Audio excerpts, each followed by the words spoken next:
நீங்கள் ஜெபிக்கும் பொழுது தூரத்திற்கும் தேவனாகிய கர்த்தர் அவர்களுக்கு ஒரு அற்புதத்தை செய்வார்.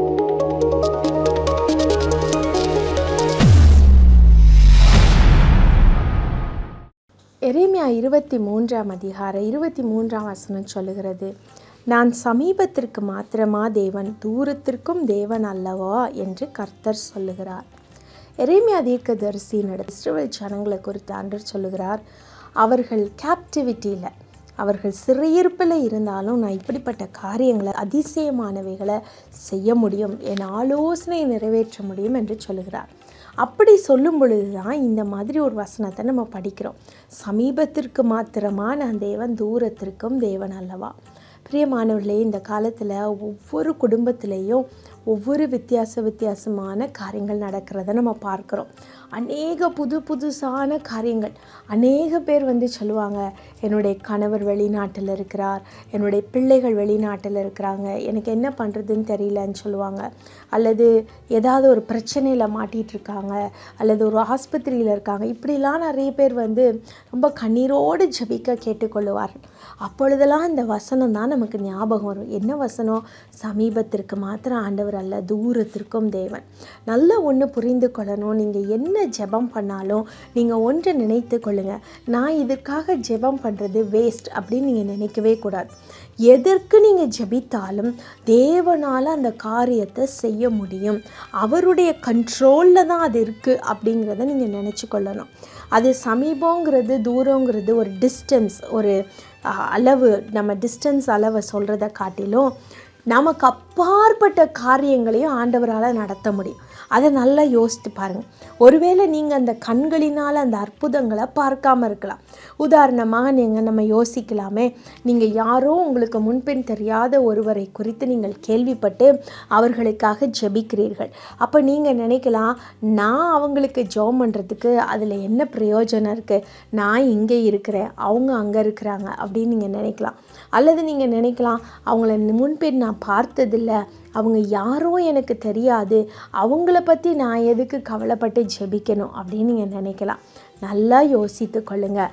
நீங்கள் ஜெபிக்கும் பொழுது ஆண்டவராகிய கர்த்தர் அவர்களுக்கு தூரத்தில் இருந்தாலும் சரி, சமீபத்தில் இருந்தாலும் சரி, அற்புதங்களை செய்ய வல்லவராயிருக்கிறார். அதனால் இன்றைக்கு சோர்ந்து போகாதீங்க. உங்கள் ரிலேட்டிவ்ஸ், உங்களுடைய சொந்தக்காரங்க, உங்களுடைய நண்பர்கள் ஹாஸ்பிட்டலில் இருக்கலாம், அல்லது உங்கள் நண்பர்கள், உறவினர்கள் ஒரு கஷ்டத்தில் இருக்கலாம், உங்கள் குடும்பத்தின் பிள்ளைகள் தூர தேசங்களில் இருக்கலாம், உங்களால் கண்ட்ரோல் பண்ண முடியாத ஒரு இக்கட்டான சூழ்நிலையில் உங்கள் குடும்பத்தினர் இருக்கலாம். நீங்கள் ஜெபிக்கும் பொழுது தூரத்திற்கும் தேவனாகிய கர்த்தர் அவர்களுக்கு ஒரு அற்புதத்தை செய்வார், அவர்களுக்கு ஒரு நன்மையை செய்வார், அவர்களுக்கு ஒரு விடுதலையை கட்டளையிடுவார். இந்த வசனத்தை பிடித்து கொண்டு ஜெபிங்க. ஆண்டவரே, நீர் அவர்கள் எங்கே இருக்கிறார்களோ அங்கே நீங்கள் இருங்கப்பா, நாங்கள் இல்லை, நீங்கள் இருங்க. உங்கள் கணவர், உங்களுடைய பிள்ளை, உங்களுடைய மனைவி உங்களுடைய சொல் பேச்சு கேட்காம ஒருவேளை உங்களை ஏமாற்றி கொண்டு பல காரியங்களை செய்து கொண்டிருக்கலாம். நீங்கள் பக்கத்தில் இல்லாதப்போ உங்களுக்கு நேர் எதிர்மாறாக செயல்பட்டு கொண்டிருக்கலாம். நீங்கள் ஜெபம் பண்ணுங்க, ஆண்டவரே நீர் தூரத்திற்கும் தேவன், நான் அந்த இடத்துல இல்லைப்பா, நீங்கள் இருங்க அப்படின்னு ஜெபம் பண்ணுங்க. கர்த்தர் காரியங்களை வாய்க்க பண்ணுவார். உங்கள் தொழிலை நீங்கள் பக்கத்தில் இருந்து பார்க்க முடியாத சூழ்நிலை இருக்கலாம். உங்களுடைய வேலைக்காரன் என்ன செய்கிறான் என்று தெரியாமல் இருக்கலாம். உங்களுடைய நண்பர், உங்களுடைய பார்ட்னர் என்ன செய்கிறாங்கன்னு தெரியாமல் இருக்கலாம். நீங்கள் ஜெபிக்கும் பொழுது கர்த்தர் அதை பார்த்து கொள்ளுவார். அப்படித்தான் எத்தனையோ தேவதாசர்களுக்கு கர்த்தர் நடக்க போகிறதை வெளிப்படுத்துகிறார். அவர்கள் இந்திய தேசத்தில் இருந்தால் வெளி தேசங்களில் நடக்க போகிறத காட்டுறார். வெளி தேசங்களில் இருக்கிறவங்களுக்கு இந்தியாவில் நடக்க போகிறத காட்டுகிறார். எத்தனையோ காரியங்கள் படிப்படியாக ஆண்டவர் சொல்லிக்கொண்டே இருக்கிறார். ஆண்டவர் சகல உலகத்திற்கும் தேவனானவர், முழுமையான உலகத்திற்கும் தேவனானவர். அவர் செய்யக்கூடாத அதிசயமான காரியம் ஒன்று உண்டோ, அதை நல்லா யோசித்து கொண்டு இன்றைக்கு அந்த வாக்குத்தத்தத்தை கிளைம் பண்ணி ஜெபம் பண்ணுங்க. கர்த்தர் உங்கள் வாழ்க்கையில் அற்புதத்தை செய்வார். ஏசப்பா, அந்த நாளில் விசேஷமாக ஆண்டவரே, தூர தேசத்தில் இருக்கிற நண்பர்களுக்காக, உறவினர்களுக்காக, குடும்பத்தினருக்காக ஜெபித்து கொண்டிருக்கிற அருமையான பிள்ளைகளுக்காக ஜெபிக்கிறேன்ப்பா. இயேசுவின் இயேசுவின் நாமத்தில் சுகவீனமாக இருக்கிறவர்களுக்கு சுகம் உண்டாகட்டும். பிரச்சனையில் மாட்டிக்கொண்டிருக்கிறவர்களுக்கு பெரிய விடுதலை உண்டாகட்டும். அப்பா, நீர் தூரத்திற்கும் தேவனாக இருக்கிறீர். நீர் இங்கு என்ன நாங்கள் செபிக்கிறோமோ அந்த செபங்களை கேட்டு தூரத்தில் இருக்கிறவர்களுக்கு அற்புதங்களை செய்ய வல்லவராய் இருக்கிறீர் ஆண்டவரே. அதை நாங்கள் விசுவாசிக்கிறோம்.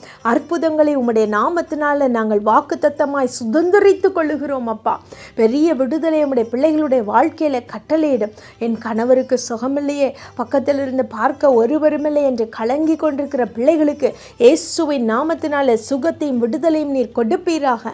ஆண்டவரே, அருமையான பிள்ளைகளுக்காக நான் செபிக்கிறேன். அப்பா, தூரத்தில் படித்து கொண்டிருக்கிற பிள்ளைகள், வேலை பார்த்து கொண்டிருக்கிற பிள்ளைகள், குடும்பத்தினர் விட்டு பிரிந்து தாய் தகப்பன் ஒருவேளை தவித்து கொண்டிருக்கலாம். ஆண்டவரே, என் மகனுக்கு வேலை இல்லையே, என் மகனுக்கு இந்த காரியம் நடக்கணுமே, என் மகளுக்கு ஒரு திருமணம் நடக்கணுமே, அவள் தனிமையில் இருக்கிறாளே, பாதுகாப்பாக இருப்பாளா, இப்படியெல்லாம் ஜெபித்து கொண்டிருக்கிற பிள்ளைகளுக்கு நீர் ஒத்தாசையாக இருந்து அவர்களுக்கு ஆறுதலையும் பலனையும் கொடுத்து சந்தோஷப்படுத்தி நடத்தும்.